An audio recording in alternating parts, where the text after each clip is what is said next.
Ассаламу алейкум, баршаңызға қайырлы таң. 16-да 13 бір этажды үйге проект сызуға тапсырыс қабылдап едім. Көріп бағалап, тамашалап жіберіңіздер, өз ойларыңызды комментарийға жазып отырыңыздар. Проект өте қарапайым, 4 бұрышты ғана. Кіреберіс прихожая бізде, есіктің оң жағында ұзыннан келген терезе болады. Сол жағына орналастыруға болатын еді терезені, мына жерде прихожая мебель тұрады. Солға қарай бірінші есік кухня, үйдің сол жақ төменгі бұрышында. Терезесі үйдің алдына қарап тұрады. Үйдің ортаңғы бөлігінде холл, тіке спальняға өтеміз.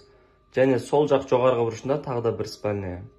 Оң жақ жоғарғы бұрышында зал екі терезесіменен, үйдің оң жақ ортаңғы бөлігінде спальня. Және прихожаядан оңға қарай ванна менен санузел. Ванна санузелдің терезелердің подоконниктердің биіктігі стандартны болады.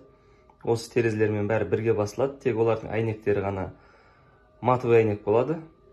Кухняның астында цокольный этаж болады, подвал. Сол жақта котельная және кішігірім қойма болады.